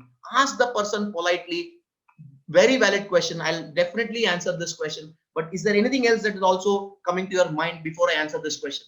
When he says this one also, okay, so if I answer these 2 questions satisfactorily, you think I am in, take a commitment and then start handling the questions. So always take your time before you start handling questions. This is a proven technique, and this I shared something back. We in the mock example we did this. After asking the coaching question, sometimes silence or don't give out too much information. This is a very important key. Any questions? Please interrupt me and start. I'm going with the flow as well. Okay, so please don't hesitate to ask questions. Guideline number 5, very important one, most often missed. Listen more, talk less. A classic example, 80-20 ratio. 2 eyes, 2 ears, and 1 mouth. So 80 is for observing and 20 is for using. So give a lot of rest to the mouth muscles and start focusing on the ear muscles and the eyes muscles. Look out for opportunities which is giving you information. I'll give a personal example of mine. One of my companies does outbound training. Okay, I'm not going to take any names of colleges. I'm talking to negotiating with the director of a particular college, and competition is being evaluated for an outbound training. Okay, this is a B school and competition is being evaluated for the outbound training college. So when I'm talking to that person, the gentleman tells me, Ramni, but tell me something, will you take care of to and fro travel, okay, from my college to your place where you're going to do the training and bringing them back? Now immediately it should come to your mind that somebody else, some of the competitor would have offered this as a value adder. Okay, of course it is nothing but taking the money and putting it. Okay, so then you can say, sir, we can do that, but the price might be costlier to it. I'll work it out. I'm not saying yes or no right now. We can work on that. That should not be a challenge, but I would prefer you doing it. You will get a better price because you can get a local vendor there. It's not much of a challenge. Then comes the killer question. He said, do you do this kind of training, leadership activity, this, activity 2, activity 3. Now immediately it should come to your mind that there is some competitor who has sold him on his activities and he's inclined to go with that guy, and all that he is talking to me is asking me for a price which is matching that price. Okay, and then he will not give me the order. He will go and tell that guy, this company is giving me this price, you reduce the price and you take the order. So immediately I have to remove the value proposition of the competition and then bring back. So what we did is, sir, our training that we do, we actually train the students like making them run a company. Okay, they are divided into 4 companies. There is trading their stock values in the stock market. Every activity makes them earn profits and losses. So we teach them business through our physical outbound games. So immediately he was interested. How does that happen? Then I said, I'll come personally and share that with you. I went to their office. I showed them all the activities, how our backend activities also reinforces learning. Then you talk about pricing. Don't immediately talk about pricing. So value addition predominantly comes by listening to their questions. So when they ask questions, remember, they are not asking their own questions. Sometimes they are asking questions which competition has sold that idea to them. So they are talking about that. So you should be knowing that ideas. One of the recent beautiful advertisements, Lalita Jewelry, I do not know if anybody has seen it. Lalita Jewelry says, compare karo. Okay, because every jeweler is talking somewhere. One guy is saying same price across India. One price is saying no making charges or less making charges. One guy says transparent making charges. Everybody is playing their value proposition. So if you go and ask that guy, if I go to XYZ jewelry company and say, Aapka isme across India same price hai kya? He should immediately know this guy is talking about this competition. And he should understand and create his value proposition before he starts talking about or handling the objection. So that is going to be a very key. Every word that anybody is talking in a negotiation often has got inside meaning which you have to grasp. It comes with experience, but let us start focusing on that. Even body language. Yes, sir. Lalita Jewelry even says, don't even believe me. You compare price. Compare price. So if they go and they say he makes a statement, you can take photographs of jewelries. Yes, yes. Collect quotation from me, go to other shops, check it, and then come. So look at that. Not then come. Go to a place which gives a lower price and buy. Exactly. So they know that that's their value proposition. The value proposition is exactly. what you focus on. Okay, so that's what I said. So focus on those. Analyze every one word or action, every single word that the customer says, every action that the customer makes or the other person makes is very important. I'll give a classic example. I'm speaking from HR perspective because there are a few questions which came to me yesterday. Salary negotiation kaisa karte? So I'm focusing a little bit more on the salary negotiation part as well also. As a fresher, if that person, when you're saying tell me something about yourself, is writing something, when you're talking something good, that means he has seen some good. We have when an interview is going on, normally the practice is writing on the backside of the interview about points which they feel about you. Okay, so when you say something good from the body language, you can gauge whether the remark that is going in behind is a positive one or a negative one, and it adds more value because you can use it later on in your negotiation time. So these are some of the things from a rule 5 perspective. Listen more, talk less. Guideline number 6: don't give any free gift. Give it, make it conditions apply. Okay, let me be very upfront and honest. There is no free meal today in this world. If somebody is giving it something free of cost to you, it is not free. There is a charge associated with it, but there is a value addition that comes with it. I'll give my own personal example, nothing personal, sorry for it. The reason why I'm doing this free classes, trust me, is building my brand and also reaching out to a lot of colleges by word of mouth. Okay, there is no free meal in this world. So if I'm doing this free of cost, it is, trust me, not free of cost. Because of this, I have actually sold games to set up business laboratories. One company of mine has actually created board games to teach subjects. So we have actually done 2 colleges where we have given a demo and they have purchased these games. After I started my weekly sessions, okay, the fortnightly sessions which we are doing, which is free. So if I'm giving this free, it's actually a value addition to somebody, but I have a meaning which I've been very transparent and open to this thing, because there is nothing called as free. You have to have loaded. So if somebody is asking you for a discount, don't just say yes immediately. Okay, understand there is no free meal. Take a verbal commitment. We use this with respect to proof of concept. I'll tell you with my own example. When I started training in most of these colleges, when we were a new person, when I was new in the training area, when I go to a college and they say, Ramani, nobody knows how you do training. So I said, let us talk on the pricing part. If I give a demo, and in this demo, if this much, it has to be measured and it has to be documented. So I told them, if I get 80% feedback of 4 out of 5, will you go? 80% of the students will give me a rating of 4 out of 5. Will you take my training? You say yes, I will address your students free of cost for 2 hours, 1 day, free of cost. What we call as proof of concept. But you don't just come and tell the faculty, I will do something free of cost. If you like it, then we will talk. Dangerous. Dangerous. Why? Because it is not documented. They will say come and make this thing. So when you're giving something free, have a weighted offer. Okay. Even Paytm bhi yahi karta na, Google Pay, everybody said, oh, refer friend. You will get 50 rupees when he puts he makes his first transfer. There is nothing free. When you refer a friend, you will get this money when that person makes the first deal. Okay, so understand this. There's nothing called free in this world. It's always free, has to be loaded. You have to fish your fish. Nobody is going to come and feed you the fish. Okay, this is one more very important mistake which a lot of people do. They go ahead and jump into the wagon and just say we have this, we have this, we have this. Let's go further. I'll go a bit fast. Price has to be holistic. Don't throw bits and pieces prices. Suppose आपका TV खरीदना है. This is the cost of the TV. Installation is my job. Use the word installation is my job. Use the word installation is my job. Fitting is my job. Delivery is my job. Putting it there is my job. Don't say TV cost 8,000 rupees, 700 rupees transport, 1,000 rupees installation. Then you know what that they will say? I will come with my own vehicle. I will install it myself. Can you sell it to me 8,000 per discount? Let us negotiate. So even before the negotiation started, what was 8,000 plus 700 plus 1,200, which was roughly 9,900. Even before the negotiation started, it became 8,008 rupees, and the negotiation is now working only on 8,000. We all have our margins in every aspect of the training part. Every aspect of the delivery. But if you give them the whole price, you can negotiate later on. You can always tighten the nuts and bolts. If there's a hardware, software, you can increase the software component price because the GST is less on that. So the impact, the bottom line can still be taken care of. I'll give one more example. In in the games company, we have games and we have training. So I tell this company which I'm actually mentoring, don't give them the whole price. And then once they decide on the price, split the price, put less price of the training. Why? Because the GST is high in training, 18%, and the product GST is 12%. So you can actually make salvage a little bit amount just because you know your taxes components. So you can actually play around with it when you talk to the customer on a holistic price. For the end, the customer, the whole price, the end price that is to pay is important.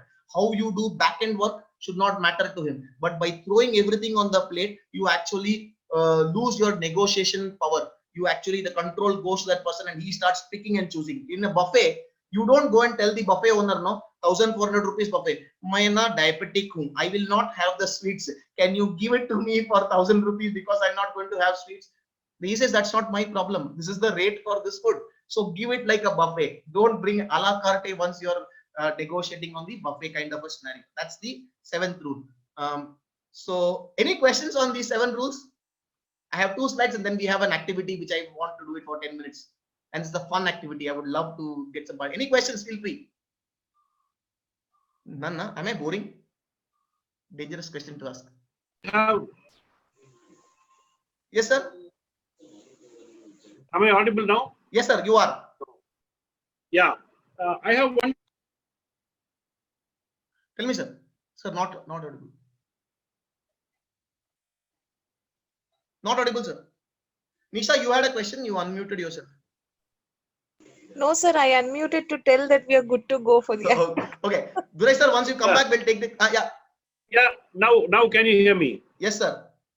Yeah. So it's about the compromise on the pricing. Okay. There are 2 situations which I wanted to quote. One is I'm going to get a company, a salary. I mean, the salary negotiation in which the interviewer knows that I'm desperate for a job. Okay. Okay. And the number 2 is I'm going to buy a car, which I might just walk in and do a window shopping also, where I can say that I just wanted to see this car, or my friend wanted a car, so I wanted to just look at it, all those things. But situations matter, right? So in an interview, the interviewer will have an upper hand than being me. True. Sir, one second. Sir, beg to differ. Sir, the interview not always has the upper hand. You have to watch the symptoms and find the symptoms. I'll give a classic scenario. Will we talk about middle, say if you're talking about the middle management positions, okay, headhunters or the top management positions, the guy is under pressure Yes, obviously.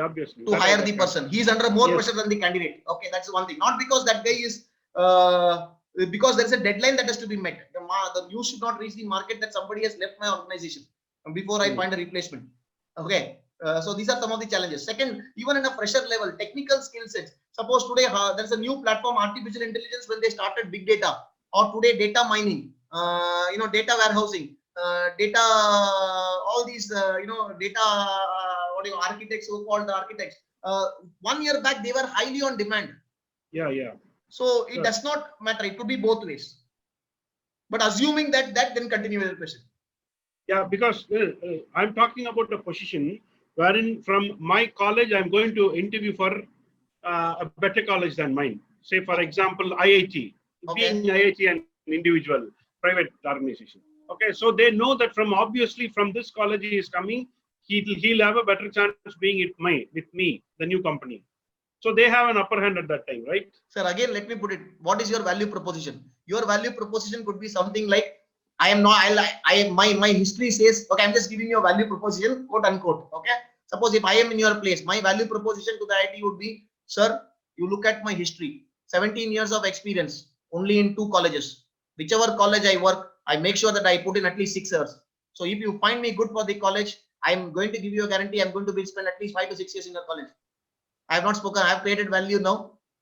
My value proposition has changed. I have made the person start thinking about my value proposition from a different ball game, different perspective, rather than brand. Okay. So I should put value to me, not to my product. What is it that depends upon what you're here? You are the product. In an interview, I am the product. Yes, that's what I'm saying. In the interview, I am the product. Not to my college, maybe. I should put value to me, not to my college. What are you leveraging on? Suppose if a guy from IIM is going, he will say, I come from IIM. Bus. Yeah. Exactly. I come from IIM. Now for him, value propositions, I come from IIM. Okay. So it depends upon what is your value proposition you are bringing to the table, which is needed by the other person. So, okay, let us not talk about IIT or college name or 6 years of experience. Last 3 years, I have submitted 7 research papers. 3 have got approved in Scope magazines. What more do you want, sir? That is another value proposition. Correct, na? So you have to, that's why I said the first thing is creating value. Before you go to the negotiation table, you have to create value. How to create value? Expertise. Expertise ka example was, one example which I gave. Okay, networking, I work in IIM. Okay, networking or my kursi, my current kursi. Your value proposition could also be different branding. So you play based on what is your value proposition, where you will have less competition, and that is needed by the other person. Yeah. Answered? Done. Thank you. Okay, so let's go further. Yeah, so remember there are some friends which I call so-called friends. If these people are there with you and you remember to take them along with you, your negotiations will go fantastic. First and foremost, your smile. Very powerful friend. I am sure I don't have to spend much time on this guy, but the more time you spend with this guy, your job is done. Okay, silence. Know when to keep quiet. A lot of information. Let the train go. Yeah, a lot of information often gets lost in silence. So keep quiet. Know when to. Don't give unwanted information. That would be a better word. Questions are your friends. Ask a lot of questions. That's the best tool to get information. Sometimes you will have to delay the process. Suppose HR interview, which Durai sir just now asked. If he has got a deadline of hiring somebody in 1 month's time, and you tell me, give me 7 days time, I'll get back to you. That guy is under more pressure to close the deal. So gauge why they are speeding up the process. Okay. Now sometimes they will say, send me your quotation fast. Okay. Abhi kabhi, by afternoon, send me your proposal. It is not because they want to buy. It is because they are doing a budgetary planning for the next financial year. Okay. Sometimes people ask for proposals in the month of April. Not because they are going to buy in the month of April. They will put so much pressure on you. Send it by evening. Send it by evening. And when you send it, after that they will say, no, we have send it for approval. No, answer. Find out why. So sometimes you should speeden it up. Sometimes you should delay it. So you get a feel of understanding the pulse of the customer. Time is another friend of yours. Power of many to one. Real estate deals, no, not for interviews. Not for interviews. Real estate deals, or especially when you are going to buy a property or something. take a lot of people along with you when you're going for the final negotiations. Real estate agents do this very nicely, especially when they are, because when there are more people going to buy, psychologically from an NLP perspective, psychologically there's a power. A lot of people come in for negotiation, the other person feels a bit intimidated, okay, even though they might not be talking. There is a beautiful scene in this movie Rocket Singh. Negotiation time में सबको लेके आ जाता है ना, चपरासी को भी type बना के लेके आ जाता है. So what happens is when you go to negotiate with lot of people come, suddenly you feel a bit psychologically, there are 7 people and you're alone and buying a property or selling a property, you suddenly feel a bit weak, psychologically, emotionally. It's a proven fact, okay. It's a LHS is equal to RHS. I can't show it, but it's, you can experience it. So that is one thing which is called power of many to one. So that happens, okay. So sorry, I clicked the slides are closed. Yeah. So these are your friends. Remember to take them. A last slide before we go into the activity. Avoid these things. Don't drop your pants too soon. Don't jump out of the way to give discounts. Out of the way, fatafat. You know, okay, de do 300 rupees mein de do, 400 rupees mein de do. Don't drop your pants too soon. Hold on to that urge to close a deal and go in the follow the process which we said. After a deal is done, very important point. Don't tell the person how much profit you made. That makes the other person feel that he got a raw deal. Never share your bottom line to anybody, even after the deal. He might be your best friend. I'll tell you an example. Suppose I and Dorai sir are very good friends, and I'm selling a property to Dorai sir, and Dorai sir buys it at 1 crore rupees. And then I said, after some days, I tell him, sir, 95 crores also, 95 lakhs also, I was willing to sell. Now, don't you think lifelong he will feel that he got a raw deal? So never disclose your bottom line at any point in time. One classic mistake which people do, you're closing out all windows. Don't close all doors even when you are losing a deal. Keep a window open like I shared before. Next prospects can come where you can always have a opening to come back. If you say, impossible for me to do, you wasted my time. Okay, don't make all these statements. Don't close all doors. Leave some door open. And once you win a deal or this thing, please make sure that you don't break trust. Breaking trust is a strict thing which you should avoid. Some of the do's: keep buffer in every stage, okay. Especially in sales deals with organization deals, there will be somebody at the purchase, you talking to the IT department, then you talk to the vice president, then you talk to the purchase department. Everybody will want to show to their boss that they are still good negotiators than the previous level. So everybody will ask for their pound of flesh. So keep buffer at every stage. Maintain timelines. If you say that you will send your proposal at so and so date, send it. If you say this is the follow-up activity required, follow up. It is perfectly fine to tell a customer, I'll call you again next week and we will check out how to take it forward. Call them up on the schedule lines. Don't postpone calling. Everybody likes professional people. Keep everybody involved. If a friend refers you for a particular deal, keep the friend in the loop. Don't bypass the friend at the last minute and then start talking only to the end user and you. These are some of the do's which you have to do. Okay, don't build relationships. Negotiations are very strong when the relationship becomes stronger. VC negotiations is one slide which I wanted to share. When you talk to a VC, this is one or two companies actually got some funding, the ones which I am actually mentoring. So when you go and talk to a VC, they don't have much time. Okay, they'll give you around 20 to 30 minutes time. Please don't, when you go as a startup, please don't go as a startup and say, this is our product, this is our technology. A VC actually is not interested in knowing your technology except for the fact that what is the return on investment? How does it come to me at the end of the day? They are more interested in what is your marketing plan, what is your business plan, what is your roadmap that you have, what is scalability, what is the dependency of the on you to the company, because tomorrow if you are not there in the company, will the company suffer? Because I'm putting money on that. We should not be dependent on you totally. How strong is the processes in the company? These are the things that they are focusing on. And please understand, always there's a trade-off. Equity is always costlier than debt. A loan is cheaper, irrespective of the interest of this thing. If a company, everybody starts business to start their company to make profits. So if a company is profitable, equity is always costlier because you have to lifelong give dividend to that person. So equity is always costlier. So make your calculations based on that. When you are pitching, talk about the most important point to them, then second more important. Don't talk about your product and say our product comes in red color, blue color, green color. They are not bothered here. You talk about what interests them. It might be a okay selling factor to the customer, but you need to know prioritize, because they have given you 10-15 minutes time. And the best deals are actually made in the first 90 seconds to 1 minute. That's it. In the first 91 seconds, if you have impressed them, trust me, they'll sit with you for three hours also. They'll give you an appointment for 30 minutes, but they'll sit with you for 3 hours. It has happened before with me. So understand this. Don't just jump into the offer and start talking about unwanted things first. Come straight to the point. Every minute is precious.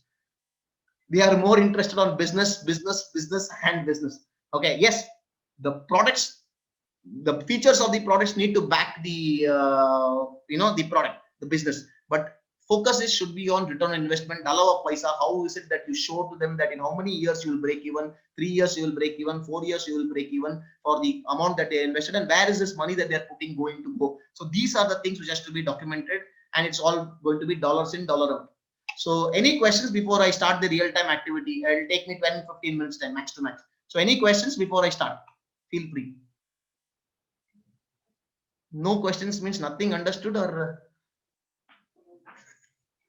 hello? How many people awake? Hello? Somebody please talk. Yes, sir. No questions. Just grabbing it. Okay, so I need at least a minimum of 8 volunteers. Who would like to nominate? I mean, just can you give me a thumbs up sign on the reaction button, please? It's a nice fun game. It's a game. Nothing. Can somebody just text? I will do that because I'm not able to find this button. Okay. Durai sir is one. Anybody else? Reaction button karke hai. On the reaction button, there's something, just thumbs up or something. Anybody, or you can just unmute and tell you karke. Please. Okay. Durai sir got it. I need a few volunteers. Okay. Surbi is 2. Bindya is 3. At least 4 to chahiye because I want 4 people. I will. Who is that? Spurti. Okay. So Spurti, Raju sir, can you just name? Okay, there is an option to change your name. Okay, there's an option to change your name. What you should do is in the participant list, click your name. In the participant list, click your name. There is something called as more. In more, you will have an option to rename yourself. So Durai sir, before your name, please put red. Red, okay. Before your name, let your name be there. Put it as red, Durai Jaka. Okay, who is the next? Bindya ma'am, please put blue. Spurti, please put green. Raju sir, please put yellow. And who else volunteered? Please put take any other color. I want at least one person from each of the 4 colors. Are they there? Okay, I've got one yellow. Blue has come, green has come. Anybody else can come in. They can discuss as though green is one team, blue is one team. Durai sir, you change your name. I'm changing. Okay, so basically I have red, blue, green, yellow. These are the 4 people. You can have more people for helping them out. Others can help them, but don't change your teams. Once this team, then next team, better. So when you are participating and you're going to help somebody, you this thing. So these 4 people will negotiate with each other in this game. Others can be observers or participants as long as they declare their color before. Okay, I'm perfectly fine. More people getting into one team. So just change your name and participate. Others can be observers. So anybody can come in at any point in time as long as they change their name and they speak. You have to speak in this. Video is not necessary, but audio is definitely necessary. Video rahega to better hai because it can actually help me. You people come on the top, so it will actually help me recording this conversation. I do not know how good it goes recording part, but it's okay. So let us now understand this game. Okay, there is a swimming pool. No, not a swimming pool. There's a lake. Okay, there is a lake. Okay, and there are 20 fishes in the lake. Sorry, fishes or fish. Okay, whatever. There are 20 fish in the lake. All these 4 people, red, blue, green, yellow, are 4 companies, and they have won the license to fish in this pond from government. This government has given them license for 10 days of fishing. Okay, you can go ahead and fish in this pond. Okay, you can have got 10 days of license for which you have paid money. But the government has put some rule. The rule that the government has put is, government has told very clearly that one condition is required. The condition is that all 4 people should agree to everybody's numbers. Even if one person does not agree to everybody's numbers, everybody will get 0, 0, 0, 0 at the end of the day. Understood what I'm saying? Say suppose Durai sir wants this number of fish to be taken. The green team wants this number of fish to be taken. Blue team wants this number of fish to be taken. But yellow says I am not agreeing with any of these numbers, then everybody will be forced to take 0, 0, 0, 0, which is called no deal. Understood this? Yes. Okay. How many fish? sir. I'll take questions later. Hold on for a second. How many fish you can take per day? Okay. You can take maximum of 3 fish. Basically, you have 4 choices: 0 fish, 1 fish, 2 fish, or 3 fish. One person can take either 0, 1, 2, or 3 only. One team. When I say one person, it is one team. Nobody can take 4 fish or 5 fish as per their whims and fancies. It has to be maximum 3 per person, subject to everybody agreeing on this. Is this clear? Any questions on this? No, sir. Okay. Now the fish multiplies at the end of the day. How does it multiply? Let us understand this.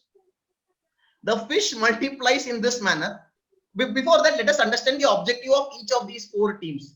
The objective is to have the maximum number of fish at the end of 10 rounds. That is the objective. Every team should fight for themselves. Again, whichever team has got the maximum number of fish at the end of 10 rounds is the winner. Even if there is a difference of 1 fish, that team is the winner. Is this clear? Suppose you have got 7 fish and the remaining people have got 6 fish. That person who has got 7 is the winner. Any questions? No. No, sir. Okay, let's go further. Now, how the fish multiplies? The fish multiplies 25% at the end of day 1. For example, if 20 fish were left at the end of one day, what is 25% of 20? 5. 5. So 5 fish has to be added, but there is a condition that at no point in time the pond will have more than 20 fish. So if 20 fish were left at the end of day 1, nothing gets added. If 19 was left, 19 ka 25% is still 4.75. We will always round it off to the upper number, so 5, but only 1 ka capacity is there, so we will take it as only 1. So till 16 it is very clear. 16, 25% is 4, so 4 get added. 15, 25% is 3.75. We will always round it off to the upper number. So even though 15 may 25% is 3.75, we will give you 4 fish, and even in 13 also it is 3.25, but we will still take it as 4 fish. Till it goes on till 2, but if only 1 fish is left at the end of the day, 1 fish cannot multiply, so it will be 0 at the end of next day. Understood this? Even if it is 2, then it becomes 3. Next day it will become 3. 3. Next day it will become 3. Okay, fine. Everybody understood this number before I go to the next one? Okay. So anybody, so now what we do is, for us, one day, for the first day, I will give you 3 minutes time. One day is 3 minutes. All the 4 teams will negotiate with each other, disagree on a particular number, and all of you have to agree with me. I will be filling up this sheet. I'll share that screen. 1 second. All of you, can you see the screen? This is an Excel sheet. Can you see the screen? Not yet. Yeah. Now we Okay. can. Yes. So I will enter this number. Suppose everybody say agrees for 333. Okay. Example 3. Okay. This is team red, team blue, team green. So if you understand, see, 8 fish will be left. I will add 2 fish and it will become 10. So next day you will negotiate for 10 fish only. Understood this? Yeah. Like this, we will play for 10 days maximum. Again, I'm repeating, the objective is the team that has got the maximum number of fish at the end of 10 days is the winner. Your 3 minutes starts now. You can start discussing. I'll keep quiet. So agree on a number which is good for everybody. We have started a lot of things on negotiation. Let us see how it goes. Don't wait for the offer time. We have a deadline of 3 minutes. Nobody is making the first offer. Can we agree for 5? 5 is not possible, ma'am. 3 per person maximum. 3. Oh yeah, 3. Who is that? Who said that 3? Who said 3? No, she said 5, not 3. Nice. Then she agreed for 3. She said 3 is okay. Spurti ma'am, you said. Somebody take charge. Take charge. Let's agree for So 2. let's all agree for 3. Okay. Bindya ma'am says let us all take 3 each. Is that okay with everybody? No, but I would like to know why 3. Lovely questions. No, let's take it to 2. Why 2?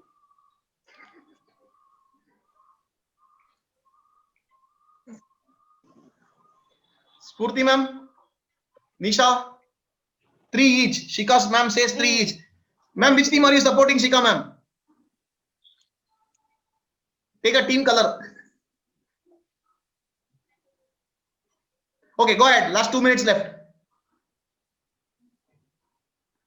So if we take 3, then 4 by 3, 4, 12, then it becomes 8 fish only. So 2.5 times the number of fishes for the next day comes down.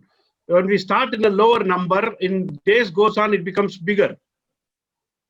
So I suggest we take 2. If we take 2, then it becomes 12 left out. 2.5 times it becomes more. Then we can take 3 the next day, and we can go further. The number of fishes that we take goes up. Yes, sir, exactly. So 2 people agreeing on 2 each. Is that okay? Red and yellow are agreeing on 2 each. What about the other teams? Green and red, green and yellow. Sorry, green and blue. If we agree for 2, at the end of the day, we can get more officials together. Bindya ma'am, okay? 2. Green is not agreeing. Nisha is saying 3. Green wants 3. She has not answered me why 3. Nisha ma'am, why 3? Okay, here I am going to talk to you after this activity. I'll teach you 3 scenarios. When you are in power, how to negotiate. When you are not in power, how to negotiate. And the third option, when both are equally in power. Okay, that's the biggest mistake that we are all doing. Okay, let us come to the scenario. Can we all, Nisha ma'am, is it? Yeah, Shika ma'am is saying something. Okay, come on, fast. So shall we all agree on 2-2? Nisha, 2-2-2? Yes, sir, 2. Okay, so let us put it. All of you, please see the screen. I'm changing the value. Next month, you can start discussing. There are 2. So there are 15 fish left. So I will add 3. So 15 fish for the next day. Negotiate. Let's go for 1 now. Why 1? If we go by 1, the more fishes on the next day it will be increasing. Okay. And everyone will get proper divisions of on the third day. It will still be 11 will be left out. If everybody takes 1, 11 will be left out. 11 ka 25% is, you will get 3 fish. So it will become 14. 1 reduced. Yeah.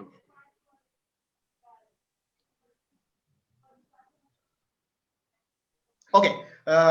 I think I'll just, since time is getting started, I'll just share. All of you, please pay attention to the slide. Let me jump this queue and say, first and foremost, none of you thought win-win. Okay, so let me come back to the slide share rather than this thing. 1 second. I'll just give you some scenarios.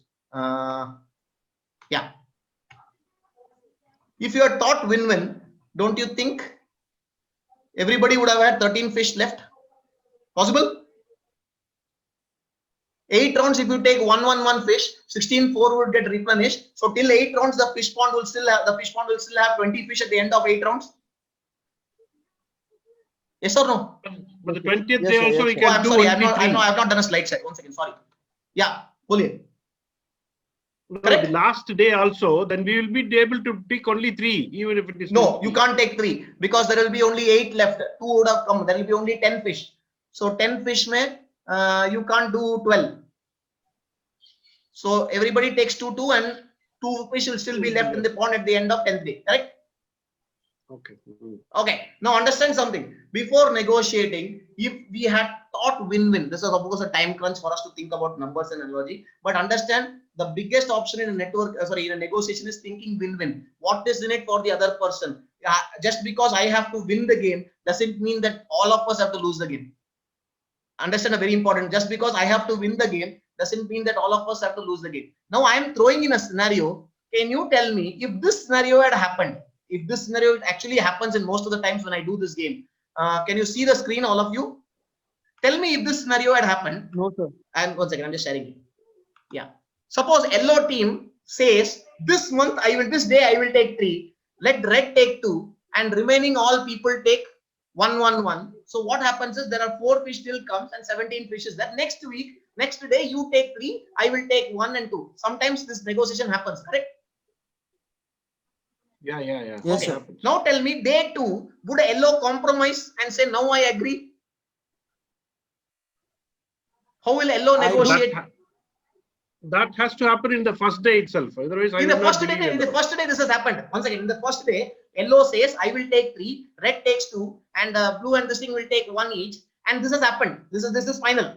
Now we are negotiating for the second day, and yellow says, No. 1 minute. With yellow says, I'll take 3 and you take 2. Why will I compromise on the first day? that is because he says this way. What is happening is, instead of taking 4 fish also and multiplying with 4, if we take 7 also, 4 fish is coming back in the pond, and we all can have bigger number at the end of 9th day. He puts Then this I'll proposal. say tomorrow you should go less. Yeah, he says he I'll agrees. say He tomorrow agrees. you He should- agrees. He agrees. Okay. He agrees, and he Okay, got this then we will documented. do. Okay, but he goes back on his words the second day. Okay. Second day he says, you accepted it. Now I am not going to agree. Either you all agree or we all will take 0, 0, 0 for the next month. I am still the winner because I have got 1 fish more than everybody else. Now in second day, how will you negotiate with yellow? You are red, blue or green. How will you negotiate with yellow and still make him compromise? That's my question. Now you are not in a powerful scenario. You have given the control to that guy, and now you have to still negotiate when the chips are down. Understanding the problem statement? Yeah. Yellow is now in a control that he is winning the game. How do you fight with yellow, and how do you fight with yellow and still make him agree to a lesser number this time? Anybody negotiating when the chips are down? Come on, somebody, give it a shot. How do you negotiate when the odds are us? Okay, time is less. Let me continue. Normally, what we negotiate is your gain versus my gain. That is what you all did, no? You take 2, I will take 2. Yeah. You take 3, I will take 3. You take 1, I will take 1. I'll give you a small hint. Can somebody fill up the blank? Your current gain versus? Suppose you are yellow and I tell you, who are you to say that you will not agree? We all could have made 13 fishes. If you don't agree to take 1 right now, we will make sure that you will be only at 4. Sorry, only at 3. You might win the game, but you get only 3 fish as opposed to how much you would have got was 13. So agree to take 1 this month, and then we can work it out. Understanding the tune? So negotiation need not always be with your gain versus my gain. It would also be your gain with your future loss. Opportunity cost. And is that not a powerful tool? Anybody would have agreed, right? Winning with 3 fish is far better than getting 13 fish and still making everybody winning. Yeah, that's true.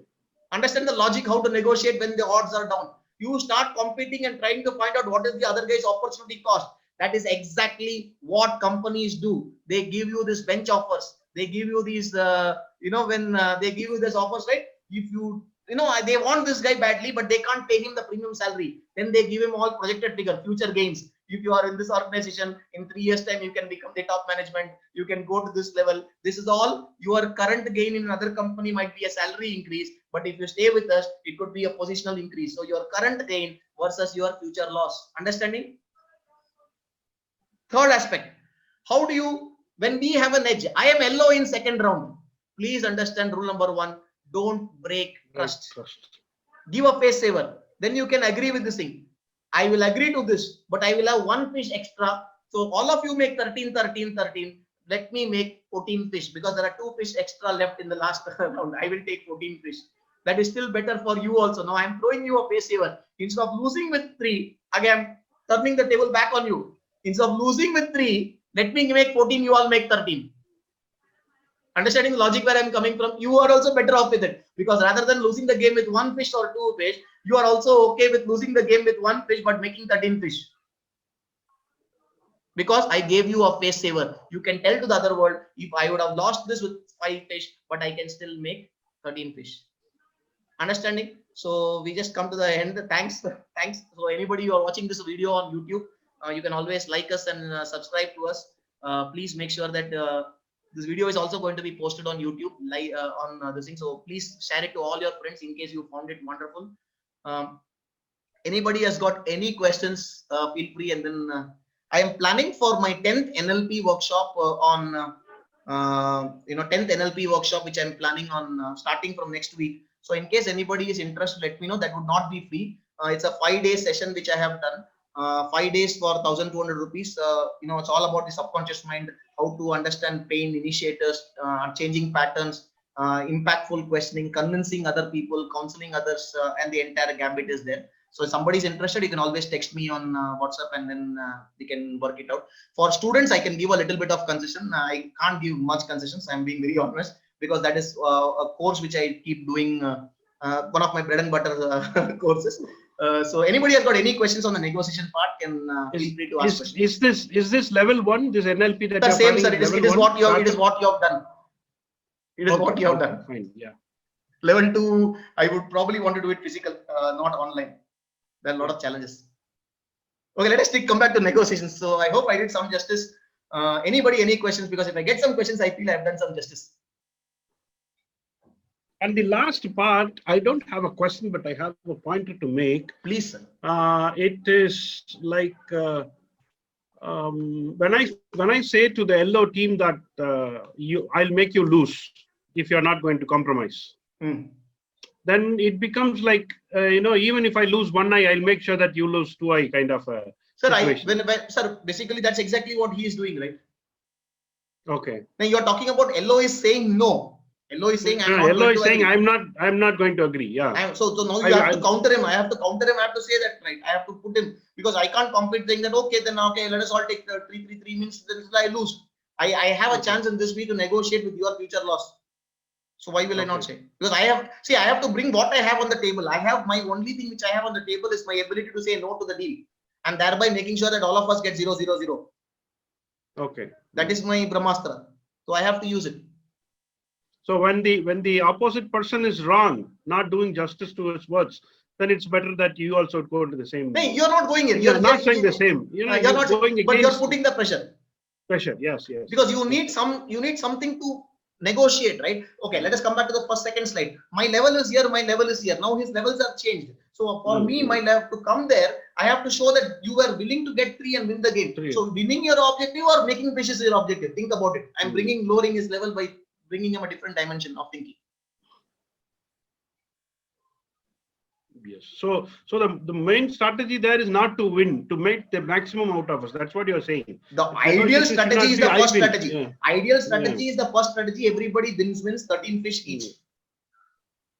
But sometimes what happens in some of that, when I do this activity in real time in college students, some teams, they say next week you take, next day you take, next day you take, okay, they take 3.